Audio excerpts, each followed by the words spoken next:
आज सबसे पहले मैं आपसे कुछ कहना चाहता हूं।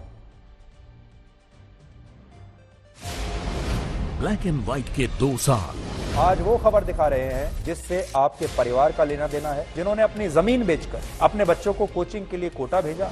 जनता के विश्वास ने बनाया देश का नंबर 1 न्यूज शो। मैं आज ब्लैक एंड व्हाइट और आज तक की पूरी टीम की तरफ से दिल से आपको धन्यवाद देता हूं और उम्मीद करता हूं कि हमारा ये रिश्ता हर दिन ऐसे ही लगातार मजबूत होता चला जाए।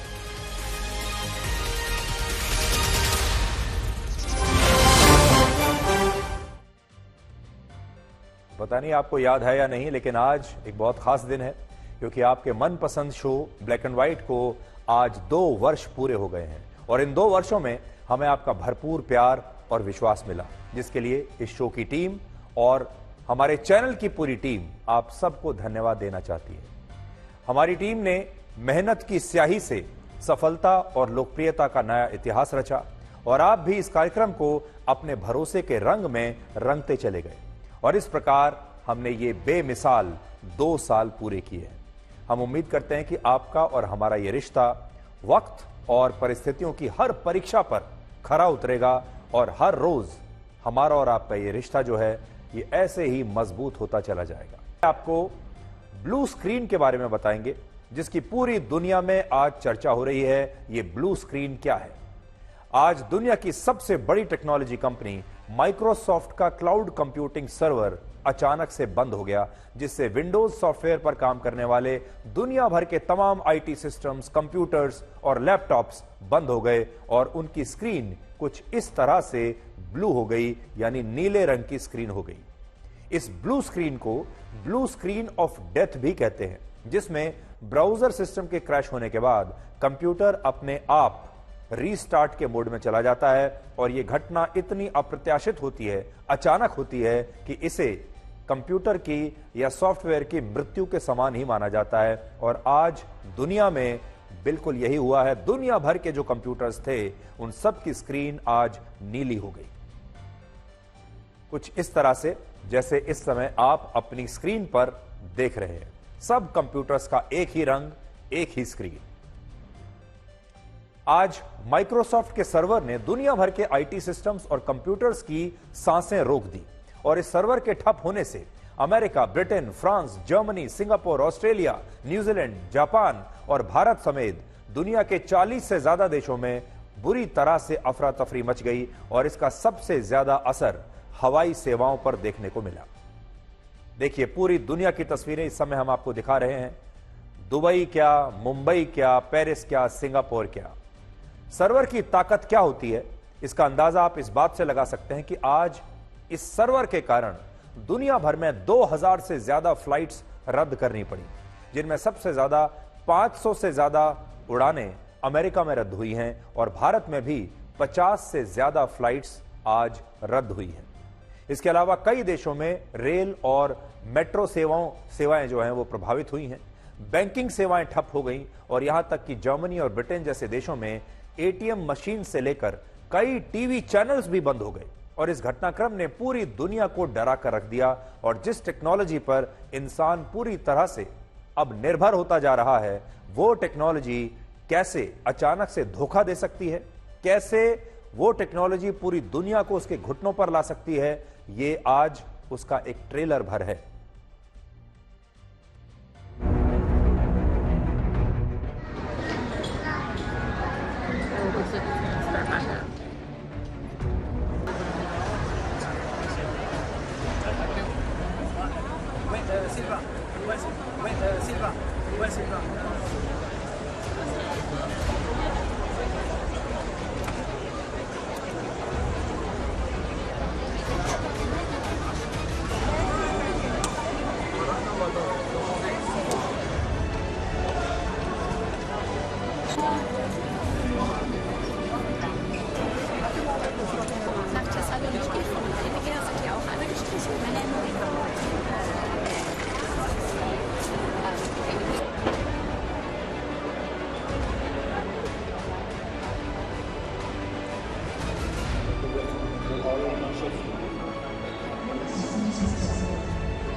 देखिए कैसा दिन था आज।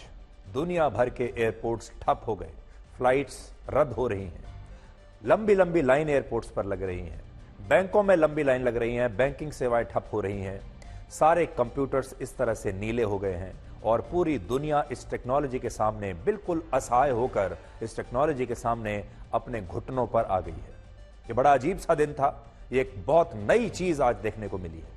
अब आप ये देखिए कि इस घटना ने कैसे दुनिया के बड़े बड़े देशों को, जो अपने आप को विकसित देश कहते हैं, जो अपने आप को बहुत शक्तिशाली देश कहते हैं, जिन्हें हम कहते हैं कि ये पश्चिमी दुनिया के बड़े बड़े देश हैं, ये कुछ भी कर सकते हैं, ये सारे के सारे देश आज अपने घुटनों पर थे।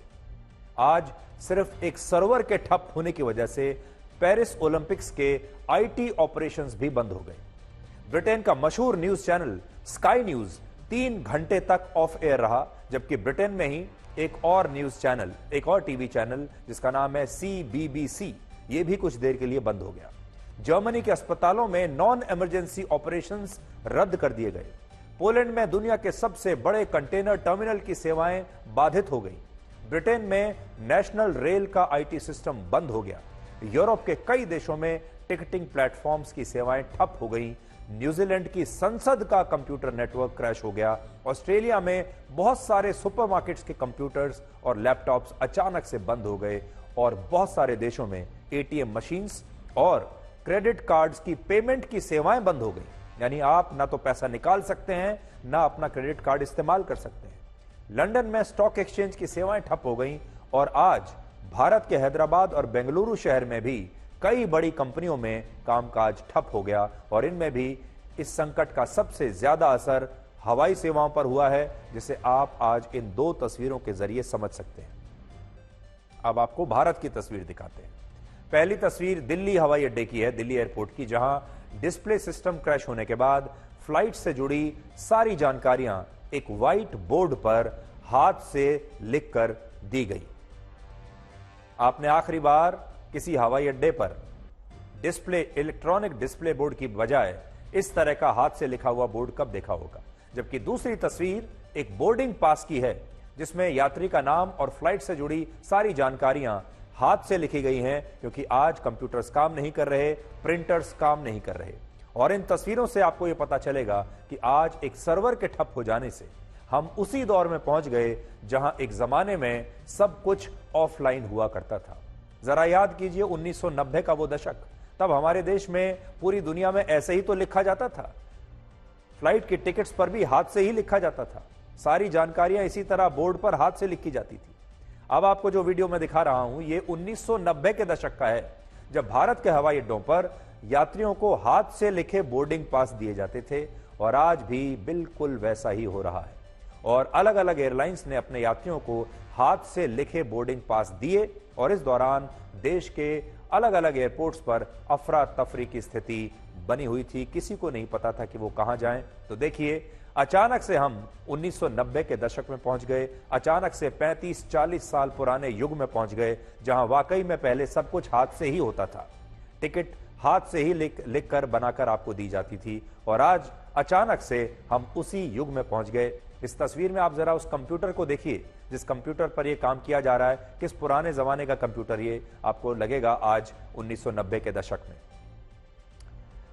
एयरपोर्ट्स पर check in, checkout, security monitoring, boarding pass, baggage handling, airline के एप्स, फैसिलिटी मैनेजमेंट और एयरपोर्ट मैनेजमेंट के लिए जिस डिजिटल सिस्टम का इस्तेमाल होता है, वो इस घटना में माइक्रोसॉफ्ट का सर्वर क्रैश होने की वजह से पूरी तरह से ठप हो गया और दिल्ली, मुंबई, हैदराबाद, बेंगलुरु, लखनऊ और भोपाल समेत कई एयरपोर्ट्स पर यात्रियों को बहुत भारी परेशानी का सामना आज करना पड़ा। लखनऊ एयरपोर्ट पर कृषि मंत्री शिवराज सिंह चौहान की फ्लाइट 2 घंटे तक आज रुकी रही। तो देखिए, सरकारों को भी, मंत्रियों को भी काफी परेशानी हुई। और अब भी अगर आप इंडिगो, आकाशा एयर, विस्तारा या एयर इंडिया से हवाई यात्रा करने वाले हैं और आपने पहले से फ्लाइट का टिकट बुक करा लिया है, तो आपको 2 बातों का ध्यान रखना है।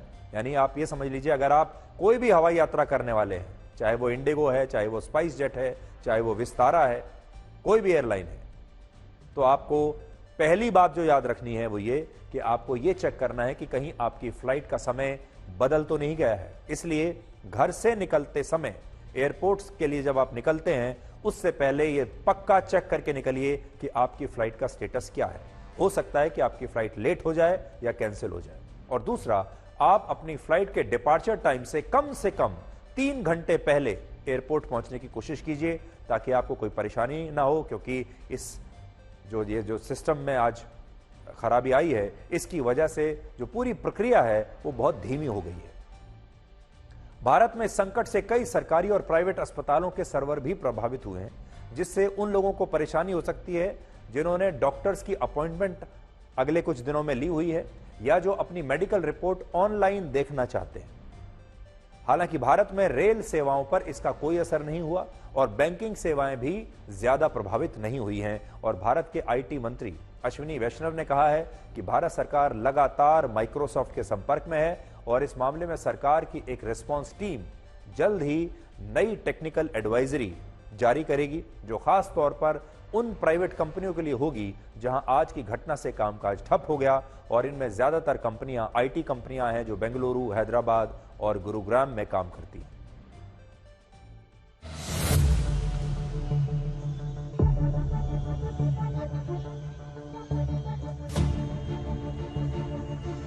आज हमारी गोवा से दिल्ली फ्लाइट थी और फ्लाइट में काफ़ी डिले था, सर्वर डाउन बता रहे थे और काफ़ी लंबी लाइनें लगी हुई थी। और आज ये हाथों से बनाया हुआ है बोर्डिंग पास है, हाथों से बना हुआ बोर्डिंग पास है। बहुत प्रॉब्लम है और नाम भी गलत लिखे हुए थे, ऊपर आके और समस्या हो रही है, बहुत प्रॉब्लम है।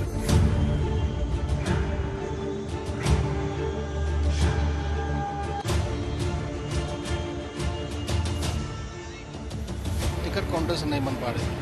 टिकट काउंटर से ऑनलाइन कट रहा है, ऑनलाइन दिखा रहा है टिकट, ऑनलाइन दिखा रहा है, बुक हो रहा है, बहुत हाई है, रेट बहुत हाई है।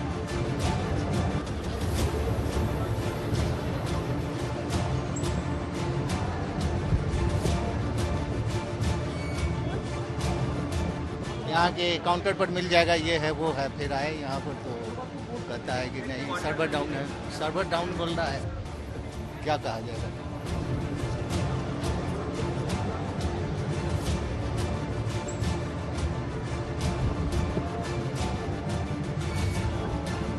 ये क्रैश हुआ है, ये हमारे को बहुत ज़्यादा इम्पैक्ट करने वाला है, हमारे को हर लेवल पे इसकी तकलीफ आने वाली है और आई थिंक इसका निवारण होना बहुत ज़रूरी है। जितनी जल्दी हो सके इसके ऊपर ध्यान दिया जाए।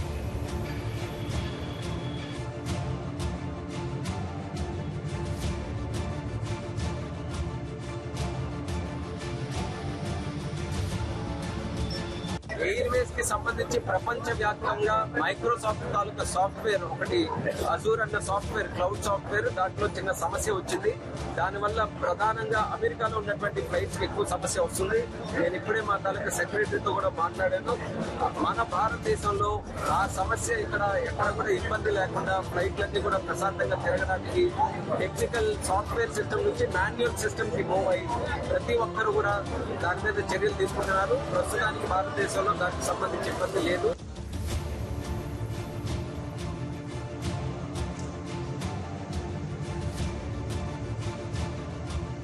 इतने ज़्यादा हम डिपेंडेंट हो रहे हैं कंप्यूटर्स पे और सिस्टम्स के ऊपर कि ऐसी प्रॉब्लम आ गई, ये हमने किसी ने नहीं सोचा था।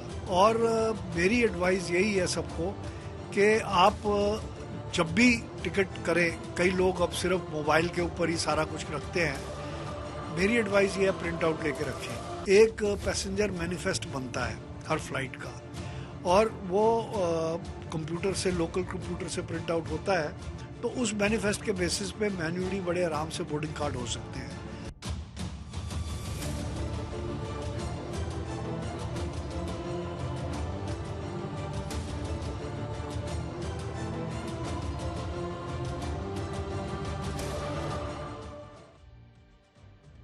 अब आप ये देखिए कि इस घटना को लोग टेक्नोलॉजी का कोरोना वायरस क्यों कह रहे हैं। आपको याद होगा जिस तरह कोरोना वायरस के संक्रमण ने पूरी दुनिया में लॉकडाउन लगा दिया था, जो काम कोरोना वायरस ने इंसान के शरीर के साथ किया था, वही काम ये वायरस कंप्यूटर के साथ कर रहा है। और ठीक उसी तरह से आज टेक्नोलॉजी के इस कोरोना वायरस ने दुनिया के कई देशों में माइक्रोसॉफ्ट के कंप्यूटिंग सर्वर्स को डाउन कर दिया और इसी के कारण दुनिया के करोड़ों कंप्यूटर्स, लैपटॉप्स और आईटी सिस्टम्स आज क्रैश हो गए या समझ लीजिए कि अस्पताल में चले गए। जैसे ये देखिए आपकी स्क्रीन पर, स्काई न्यूज एक बड़ा चैनल है ब्रिटेन का, और आज स्काई न्यूज ऑफ एयर हो गया कुछ घंटों के लिए और उसने बाकायदा अपने दर्शकों से कहा कि हम आपसे माफी चाहते हैं, लेकिन इस टेक्निकल खराबी की वजह से हम अपना ब्रॉडकास्ट नहीं कर पा रहे हैं। हालांकि यह संकट माइक्रोसॉफ्ट के कारण पैदा नहीं हुआ, बल्कि इस संकट के लिए अमेरिका की एक दूसरी कंपनी, एक साइबर सिक्योरिटी कंपनी जिम्मेदार है और उस कंपनी का नाम है क्राउड स्ट्राइक। एक ऐसी कंपनी है जो दुनिया भर के हार्डवेयर और बड़ी बड़ी कंपनियों के डेटा और उनके आईटी ऑपरेशंस को साइबर अटैक से बचाने का काम करती है और इनमें भी जो कॉर्पोरेट कंपनीज हैं उनके नेटवर्क से कनेक्ट होने वाले कंप्यूटर्स, लैपटॉप्स और मोबाइल फोन्स को वायरस और मालवेयर से बचाने के लिए यह कंपनी अपनी सेवाएं देती है। और आज भी इस कंपनी ने अपने एक सॉफ्टवेयर को लेकर एक अपडेट भेजा था जिसके कारण विंडोज पर काम करने वाले तमाम आईटी सिस्टम्स ठप हो गए और ये इतना बड़ा संकट पैदा हो गया। तो ये एक अपडेट की वजह से हुआ। और भी सरल शब्दों में कहें तो दुनिया भर में ज्यादातर बड़ी कंपनियां क्लाउड नेटवर्क पर काम करती हैं, जिसमें इन कंपनियों का डेटा उन्हीं के सर्वर पर सुरक्षित रहता है और ये सर्वर अलग अलग टेक्नोलॉजी कंपनियों के हो सकते हैं। जैसे इस मामले में जिस प्लेटफॉर्म के लिए एंटीवायरस का अपडेट रिलीज हुआ, उस प्लेटफॉर्म को माइक्रोसॉफ्ट अज्योर कहते हैं। इसी क्लाउड प्लेटफॉर्म पर काम करने वाली बड़ी बड़ी कंपनियों के लिए आज एक अपडेट रिलीज किया गया था जिसके कोड में कुछ गड़बड़ी थी और इसी गड़बड़ी के कारण माइक्रोसॉफ्ट के क्लाउड सर्वर पर काम करने वाले दुनिया भर के आईटी ऑपरेशंस, कंप्यूटर्स और लैपटॉप्स बंद हो गए और माइक्रोसॉफ्ट के सर्वर ने डिजिटल वर्ल्ड की सांसें रोक दी और यह भी बता दिया कि टेक्नोलॉजी पर इंसानों की बढ़ती निर्भरता असल में बहुत खतरनाक भी हो सकती है। हालांकि आज यहां रशिया और चीन की बड़ी तारीफ हो रही है क्योंकि इन दोनों देशों पर आज के इस संकट का कोई असर नहीं हुआ और जिस चीन से कोरोना वायरस पूरी दुनिया में फैला था, वो चीन आज टेक्नोलॉजी के इस कोरोना वायरस से साफ बच गया। रशिया और चीन दुनिया के दो ऐसे देश हैं जो वर्ष 2002 में ही इस बात को समझ गए थे कि भविष्य में अगर वो टेक्नोलॉजी के लिए अमेरिका की बड़ी बड़ी कंपनियों पर निर्भर रहेंगे तो इससे एक न एक दिन उन्हें नुकसान हो सकता है और वो दुनिया में उस भीड़ का हिस्सा बन जाएंगे जहां बड़ी बड़ी मल्टीनेशनल कंपनियां और उनकी व्यवस्थाएं अमेरिका की होंगी, पश्चिमी देशों की होंगी, लेकिन टेक्नोलॉजी के लिए अमेरिका और यूरोप पर इन सारे देशों को निर्भर होना पड़ेगा। और इसी खतरे को देखते हुए रशिया और चीन ने अपनी खुद की स्वदेशी टेक्नोलॉजी को विकसित किया और उसी का नतीजा है कि आज जब माइक्रोसॉफ्ट का सर्वर ठप होने से दुनिया के इतने सारे देशों की अर्थव्यवस्थाएं बैठ गई, तब इस टेक्नोलॉजी वाले भूकंप के झटके चीन और रशिया में ना के बराबर महसूस हुए और इसीलिए आज हमारा देश रशिया और चीन से काफी कुछ सीख सकता है। इस समय पूरी दुनिया में 10 करोड़ से ज्यादा सर्वर्स हैं।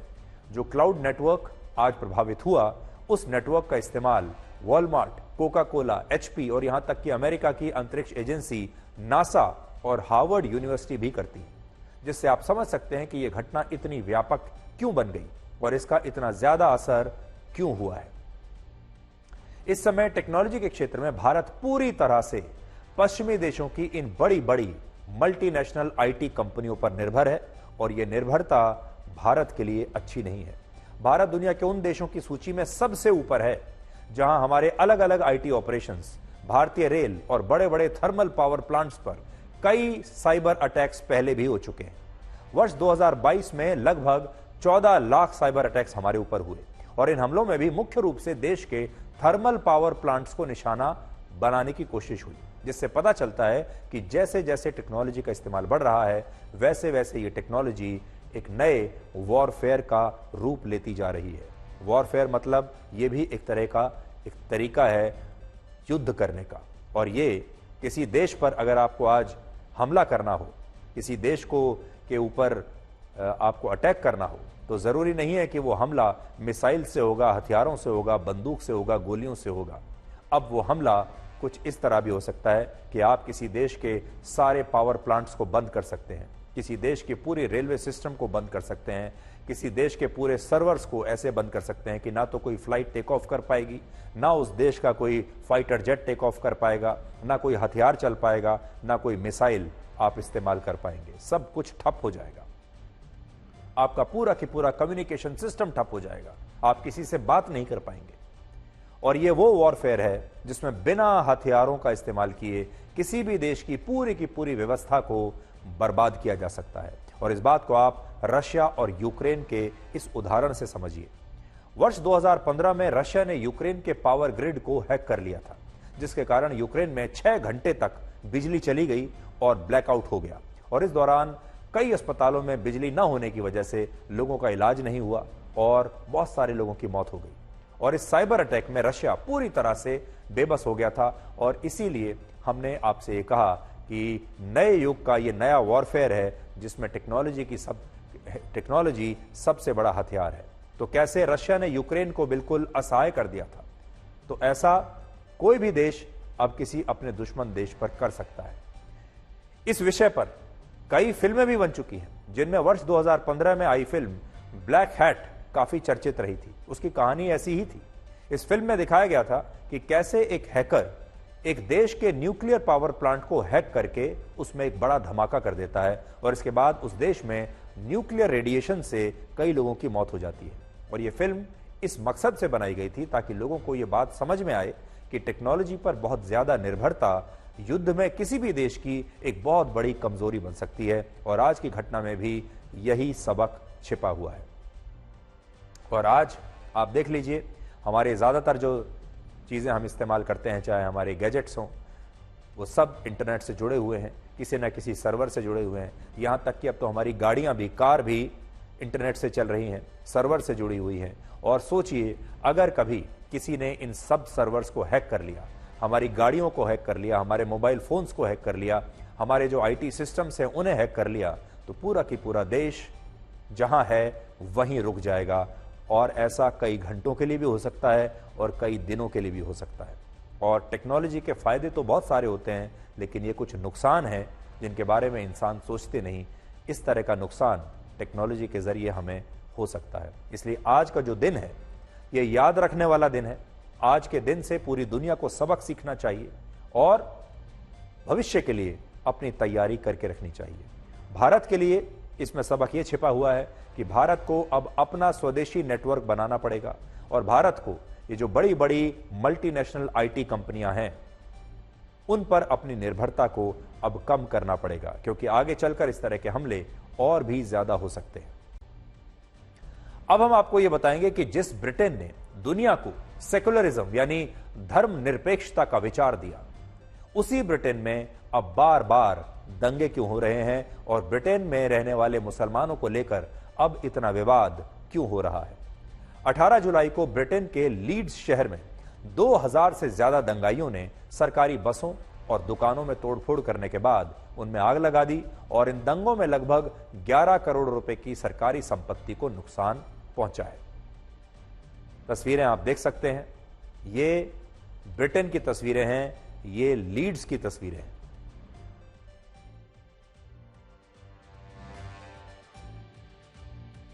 सबसे बड़ी बात यह है कि अब कि जब ये दंगे हो रहे हैं, तब कुछ लोग सरकारी बसों को आग लगाते हुए खुलेआम निडर होकर बड़ी बहादुरी से अपनी तस्वीरें खिंचवा रहे हैं, अपने वीडियोस बनवा रहे हैं और खुलकर धार्मिक नारे भी लगा रहे हैं।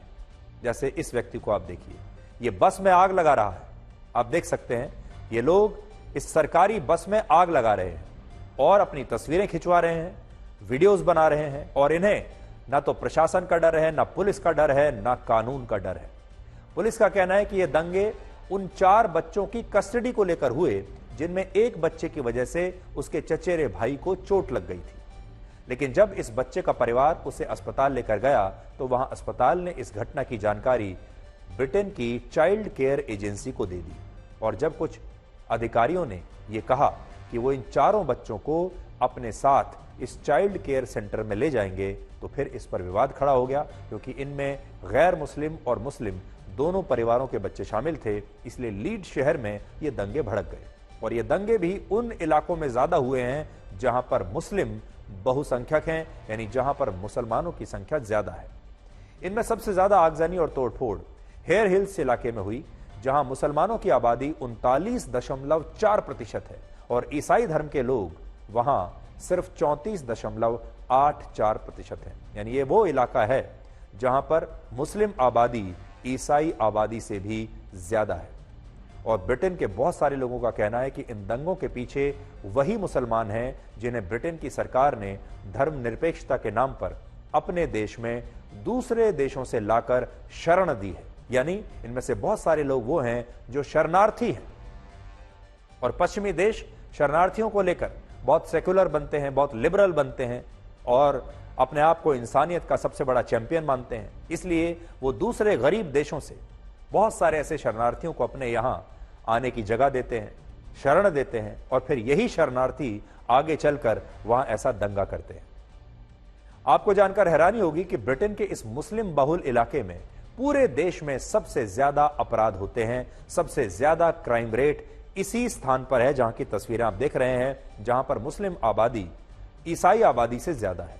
हेयर हिल्स में 1000 लोगों पर अपराध की 209 घटनाएं होती हैं और यहां दंगे भी सबसे ज्यादा होते हैं, जबकि ब्रिटेन के दूसरे इलाकों में अपराध और दंगों की ऐसी घटनाएं बहुत कम होती हैं। और इसीलिए इन दंगों की वजह से ब्रिटेन में अब मुसलमानों को लेकर काफी बहस हो रही है, शरणार्थियों को लेकर काफी बहस वहां पर छिड़ गई है। हालांकि हमारे देश की तरह ब्रिटेन में भी इन दंगों को लेकर कई तरह की फेक न्यूज फैलाई जा रही है और यह कहा जा रहा है कि ग्रीन पार्टी के काउंसिलर मोथिन अली ने इन दंगों में अल्लाह अकबर के धार्मिक नारे लगाए, जबकि यह सच नहीं है। सच यह है कि इस काउंसिलर ने ये नारे मई के महीने में चुनाव जीतने के बाद लगाए थे, अब नहीं लगाए। और कल जब दंगे हो रहे थे उस समय यह मुस्लिम काउंसिलर आगजनी करने वाले मुसलमानों से दंगे बंद करने की अपील कर रहा था और शहर में लगी आग को भी बुझाने में मदद कर रहा था। तस्वीरें देखिए।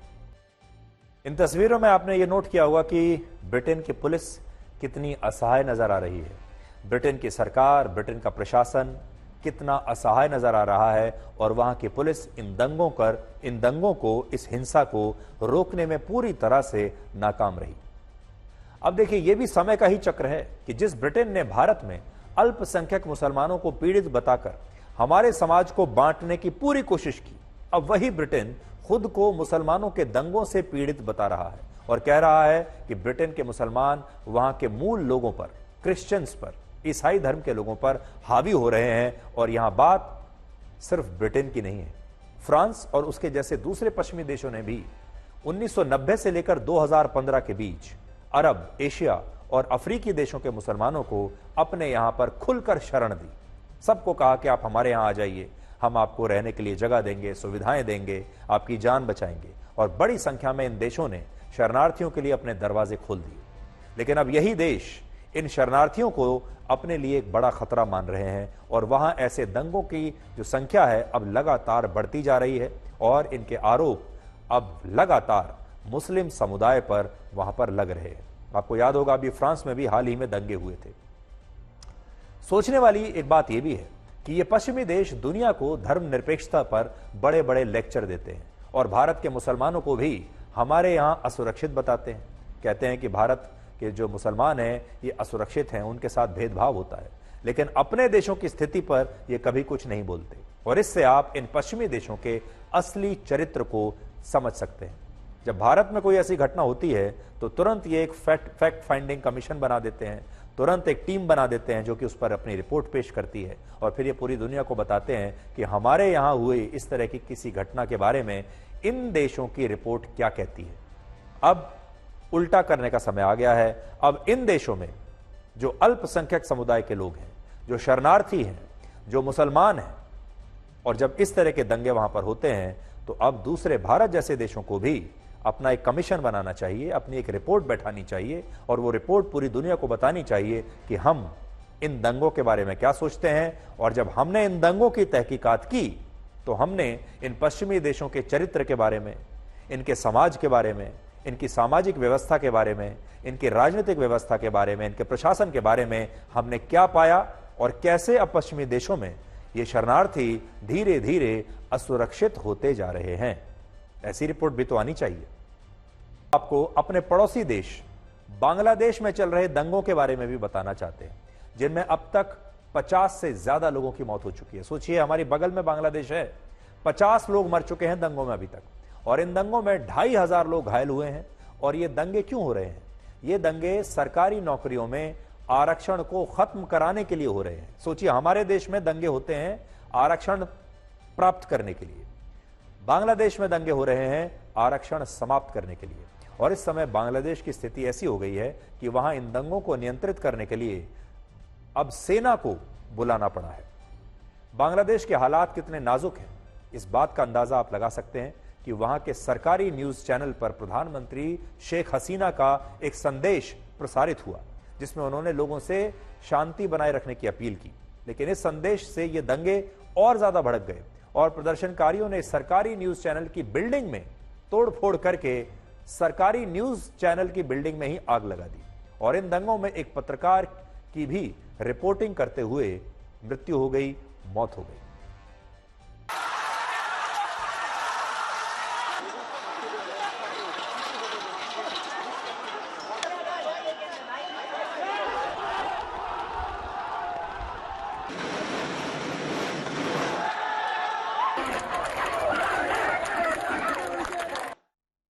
जैसा कि हम आपको बता चुके हैं, बांग्लादेश में ये दंगे सरकारी नौकरियों में आरक्षण के खिलाफ हो रहे हैं। और ये वही आरक्षण है जो बांग्लादेश के स्वतंत्रता आंदोलन से जुड़ा है। वहां पर कोई जाति का आरक्षण नहीं है, धर्म का आरक्षण नहीं है, यह आरक्षण अलग किस्म का है। वर्ष 1971 के जिस युद्ध के कारण पूर्वी पाकिस्तान से अलग होकर बांग्लादेश बना था, यानी जिस युद्ध के बाद बांग्लादेश का एक अलग देश के रूप में निर्माण हुआ, उस युद्ध में शहीद होने वाले वॉर हीरोज के परिवारों को पीढ़ी दर पीढ़ी बांग्लादेश की सरकारी नौकरियों में 30% आरक्षण मिलता है। 30% बहुत बड़ा आरक्षण है। इसके अलावा कुछ सरकारी नौकरियों में महिलाओं को 10% आरक्षण मिलता है, अल्पसंख्यकों को 5% और दिव्यांगों को भी 1% आरक्षण मिलता है। और इसी आरक्षण को खत्म कराने के लिए बांग्लादेश में इस समय ये दंगे हो रहे हैं। बांग्लादेश के युवाओं का कहना है कि सरकारी नौकरियां योग्यता के आधार पर मिलनी चाहिए, न कि आरक्षण के आधार पर। और बांग्लादेश की सरकार ने वर्ष 2018 में ही इस आरक्षण को समाप्त भी कर दिया था। लेकिन इसके बाद इसी साल जून के महीने में ढाका हाई कोर्ट ने इस आरक्षण को फिर से बहाल कर दिया, जिसके बाद सुप्रीम कोर्ट ने हाई कोर्ट के फैसले पर रोक लगा दी और फिर से आरक्षण को समाप्त कर दिया। लेकिन इसके बावजूद अब भी बांग्लादेश में इस आरक्षण के खिलाफ दंगे रुके नहीं, दंगे चल रहे हैं। क्योंकि वहां के लोग, अब आप सोचिए, जब सुप्रीम कोर्ट, सरकार कह चुकी कि हम आरक्षण समाप्त कर रहे हैं, सुप्रीम कोर्ट ने भी आरक्षण को समाप्त कर दिया, तो फिर दंगे रुक क्यों नहीं रहे? इसका कारण यह है कि प्रदर्शनकारी चाहते हैं कि सरकार इस आरक्षण के खिलाफ बाकायदा एक कानून बनाए, ताकि भविष्य में कभी कोई और सरकार या कोई और अदालत इस आरक्षण को फिर से बहाल ना कर पाए। इसलिए सरकार को बाकायदा इसके लिए एक बिल लाना चाहिए और संविधान के तहत कानून बनाकर हमेशा के लिए संवैधानिक रूप से इस आरक्षण को समाप्त कर देना चाहिए, जो सरकार करना नहीं चाह रही। अगर सरकार बांग्लादेश की संवैधानिक रूप से कानून बनाकर इस आरक्षण को समाप्त कर दे तो ये दंगे रुक सकते हैं, लेकिन सरकार ने ऐसा किया नहीं, क्योंकि इसके पीछे भी बड़ी राजनीति है। इन लोगों का यह भी कहना है कि सरकारी नौकरियों में वॉर हीरोज के जिन परिवारों को 1/3 आरक्षण मिलता है, वो वॉर हीरोज असल में शेख हसीना की पार्टी से ही जुड़े हुए हैं, क्योंकि वर्ष 1971 के संघर्ष का नेतृत्व प्रधानमंत्री शेख हसीना के दिवंगत पिता शेख मुजीबुर रहमान ने खुद ही किया था। इसलिए उनके सारे जानने वाले, उनके दोस्त, उनके सहयोगी ही इस पूरे युद्ध में वॉर हीरोज थे, और अब उन्हीं के परिवारों को इसका लाभ मिल रहा है। और इसीलिए शेख हसीना ने अब तक इस आरक्षण के खिलाफ कोई कानून बनाने की बात नहीं की है। हालांकि इन दंगों में विदेशी ताकतों का हाथ भी हो सकता है, और इसमें अमेरिका की भूमिका को लेकर कई सवाल खड़े हो रहे हैं। बांग्लादेश में 15,000 भारतीय रहते हैं, जिनमें 8,500 छात्र हैं। और इन दंगों के बाद बांग्लादेश में भारत के हाई कमीशन ने भारतीयों के लिए एक एडवाइजरी जारी की है और उन्हें हिंसा प्रभावित इलाकों से दूर रहने की सलाह दी है। अब जब इस तरह की चीज किसी बांग्लादेश जैसे देश में होती है, तो उसमें दो बड़ी बातें होती हैं। एक, अमेरिका जैसे जो देश हैं वो पीछे से रिमोट कंट्रोल से इन दंगों को भड़काते रहते हैं। और ये कैसे भड़कते हैं? क्योंकि जो पश्चिमी बड़े बड़े जो देश हैं अमेरिका जैसे, वो उन देशों के विपक्षी दलों के साथ मिल जाते हैं। विपक्षी दलों के बड़े बड़े नेता ये बड़े नेताओं से मिल जाते हैं अमेरिका के या पश्चिमी देशों के, और फिर ये मिलकर वहां दंगों को भड़काते हैं। एक और चौंकाने वाली खबर यह है कि बांग्लादेश में हो रहे इस आंदोलन के समर्थन में पश्चिम बंगाल में भी अब विरोध प्रदर्शन हो रहे हैं और वामपंथी दलों के छात्र संगठनों ने बांग्लादेश सरकार की कार्रवाई का कोलकाता में विरोध किया है और बांग्लादेश के हाई कमीशन का घेराव करने की कोशिश की। लेकिन सोचिए, वामपंथी दलों के जो छात्र भारत में सरकारी नौकरियों में आरक्षण चाहते हैं, वो बांग्लादेश के उन दंगों का समर्थन कर रहे हैं जो सरकारी नौकरियों में आरक्षण खत्म करने के लिए चल रहे हैं। कितना बड़ा विरोधाभास ये आपको देखने को मिल रहा है। जो जिम नहीं जाना चाहते, जो रोज व्यायाम नहीं करना चाहते, लेकिन अपना वजन घटाना चाहते हैं, ऐसे लोग जो बिना जिम जाए, बिना एक्सरसाइज किए और बिना कोई दवा खाए अपने शरीर के फैट को हराकर फिट बनना चाहते हैं, लेकिन मेहनत थोड़ी कम करना चाहते हैं। मशहूर फिल्म अभिनेता आर माधवन ने एक सोशल मीडिया पर पोस्ट लिखा है जिसमें वो कहते हैं, उन्होंने अपने फिटनेस सीक्रेट का खुलासा किया है और हमें ऐसा लगा, हमने माधवन का ये पोस्ट पढ़ा और हमें ऐसा लगा कि माधवन ने अपने अनुभव से जो लोगों को बताने की कोशिश की है कि वजन कैसे घटाया जाए और कैसे फिट रहना है, मुझे लगता है कि उनके अपने अनुभव से आप भी बहुत कुछ सीख सकते हैं। और उन्होंने ये बताया है कि कैसे उन्होंने सिर्फ 21 दिन के अंदर अपना वजन बिना किसी वर्कआउट के कम कर लिया। आर माधवन ने बताया है कि उन्होंने सिर्फ अपने खाने का तरीका और खाने का समय निर्धारित किया है, अपने खाने के समय को ठीक किया है और उसका नतीजा यह रहा कि वो सिर्फ 3 हफ्तों में बिल्कुल फिट हो गए। तस्वीरें देखिए, 3 हफ्तों में कहां से कहां आ गए। आर माधवन ने जो बताया है वो हम आपको आज कुछ सरल पॉइंट्स में समझाने की कोशिश करते हैं, ताकि आप भी अगर चाहें तो माधवन को फॉलो कर सकते हैं और फिट रह सकते हैं। तो इसके लिए सबसे पहला काम जो आपको करना होता है वो है इंटरमिटेंट फास्टिंग। ये एक निश्चित समय या घंटों के उपवास की तरह होता है जिसमें आप कुछ नहीं खाते कुछ घंटों के लिए। मान लीजिए आप शाम 7 बजे अपने आखिरी मील लेते हैं और 7 बजे के बाद आप और कुछ नहीं खाते और अगले दिन सुबह 10 या 11 बजे के बाद ही आप कुछ खाते हैं। तो इस तरह आपकी जो इंटरमिटेंट फास्टिंग है वो 15 या 16 घंटे की हो जाती है। तो वो आपको जो बताने की कोशिश कर रहे हैं वो ये कि इंटरमिटेंट फास्टिंग आपको करनी चाहिए। 12, 13, 14, 15 या 16 घंटे की फास्टिंग अगर आप कर सकें तो आपके लिए बहुत अच्छा होगा। अब ये फास्टिंग आप कैसे करेंगे? ये तभी हो पाएगी जब आप शाम को 7-8 बजे अपना डिनर कर लेंगे और उसके बाद आप अपने पेट में कुछ नहीं डालेंगे। मान लीजिए अगर आपने 7 बजे कुछ खाया, शाम को अपना डिनर कर लिया और फिर अगले दिन अगर आप 10 बजे या 11 बजे कुछ खाते हैं तो आपका आराम से 15-16 घंटे की फास्टिंग आपकी हो जाती है, जो आपके लिए जरूरी है और ऐसा आप हर रोज कर सकते हैं। तो इस इंटरमिटेंट फास्टिंग पर नजर डालिए आप और देखिए कि क्या आप भी हर रोज इस तरह का उपवास रख सकते हैं 15 घंटे का। दूसरी बात उन्होंने जो कही वो है कि अपने भोजन को अच्छी तरह से चबा चबा कर खाइए। खाना खाते समय उसे ज्यादा से ज्यादा बार अच्छी तरह से चबाएं जिससे खाना आपके मुंह में ही घुल जाए। यानी खाना जो आप खा रहे हैं उसे आपने इतना चबाया कि वो लिक्विड फॉर्म में आ जाए और इसे पचाने में आपके जो डाइजेस्टिव सिस्टम है उसे ज्यादा मेहनत नहीं करनी पड़ेगी।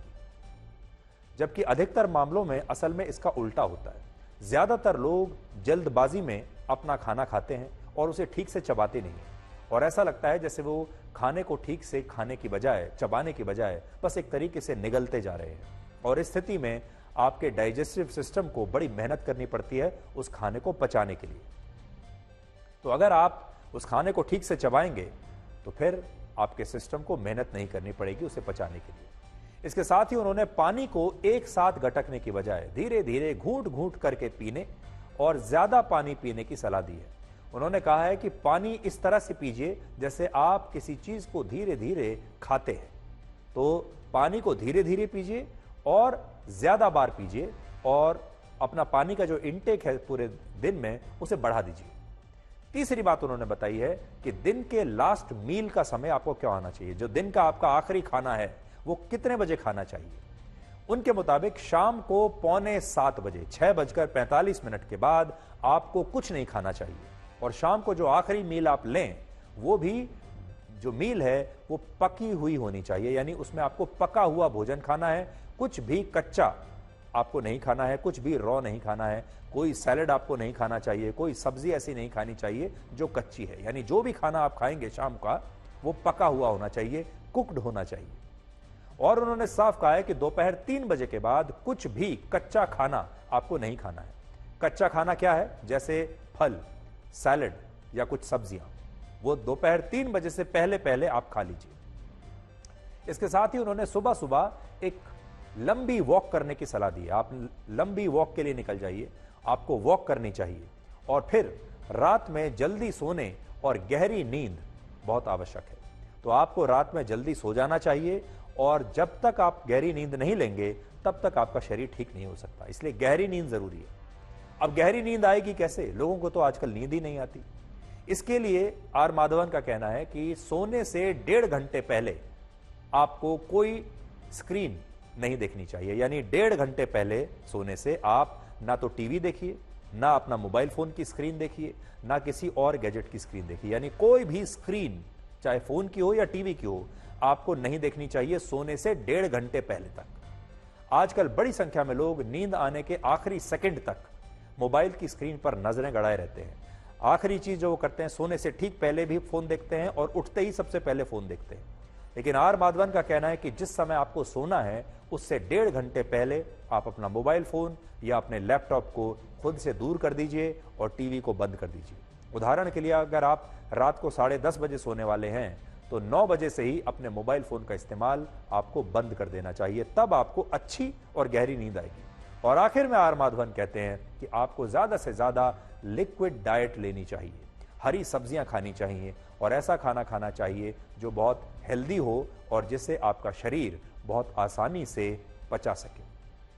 आर माधवन ने यह भी कहा है कि यही उनके फैट से फिट होने का राज है, जिससे आप भी अपना कर देख सकते हैं। तो हमारे बहुत सारे ऐसे दर्शक होंगे जो आर माधवन की इस रूप जो अभी दिख रहा था उसकी तरह होंगे, लेकिन अगर आप आर माधवन का ये वाला रूप अपनाना चाहते हैं तो आपको वो सारी चीजें करनी होंगी जो आर माधवन ने कही है। अमेरिका के पूर्व राष्ट्रपति डोनाल्ड ट्रंप पर हुए जानलेवा हमले के बाद से अमेरिका में उनके समर्थक अब बहुत तेजी से बढ़ रहे हैं और अब अमेरिका के राष्ट्रपति चुनावों में डोनाल्ड ट्रंप की जीत लगभग निश्चित मानी जा रही है।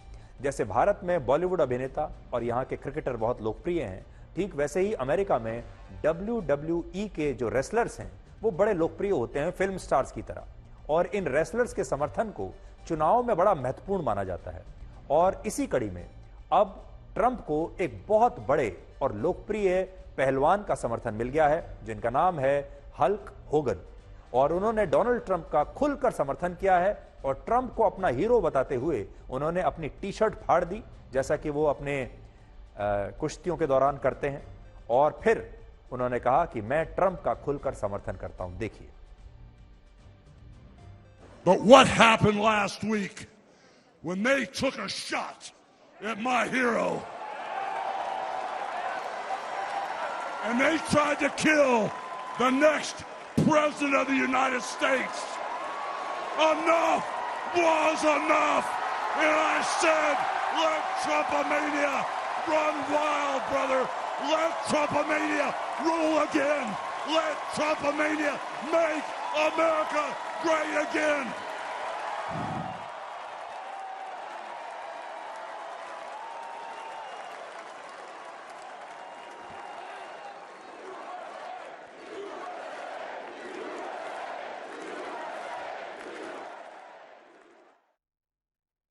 अमेरिका में राष्ट्रपति चुनावों का इतिहास ये बताता है कि वहां WWE के रेसलर्स जिस भी उम्मीदवार का समर्थन कर देते हैं वो अमेरिका का राष्ट्रपति बन जाता है, और इस हिसाब से ट्रंप अमेरिका में इस बार का चुनाव जीतते हुए दिखाई दे रहे हैं।